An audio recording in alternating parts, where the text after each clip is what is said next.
I walked out in the front yard when my neighbors called me, and I threw my arms around her and I said, "Sweetheart, I want to thank you." So I mentioned earlier that one of my daughters had sex in the front yard in the middle of the day in a deed-restricted neighborhood. And I had neighbors calling me, and that was a first. So I had that on, and people were like, "Well, how did you handle that?" And let's look at it from this perspective. Was I going to march out in the front yard and say, "You may not have sex in my front yard, go to your room"? Was I going to say, "You're grounded for 3 weeks"? Okay, let's look at having sex in the front yard. Does that give you any indicator about how she felt about herself, about her dignity, about even what's socially okay and what's socially not okay? We'd had her about 2 weeks when she had lived with us about 2 weeks. So you know what I did? I walked out in the front yard when my neighbors called me, and I threw my arms around her and I said, "Sweetheart, I want to thank you." I travel all over this country helping parents learn how to help their hurt kids heal. And because of you, I always have a new story.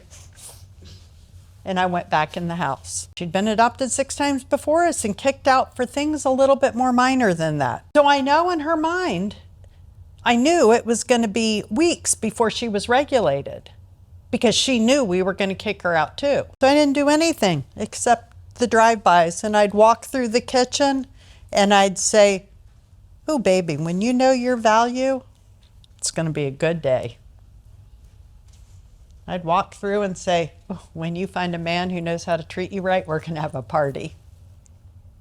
And I'd walk back through. But what I did know was that lecturing her, it pointed to much more underlying brokenness in her heart and the value she needed to have. And after doing that about 2 weeks, and she knew she wasn't going anywhere, we were able to start to address it. But you can't punish that kind of behavior out of a child, because it is screaming, "I am not worth anything, and I need people to love me, and I will do whatever they ask me to do, wherever they ask me to do it, because I need to be loved."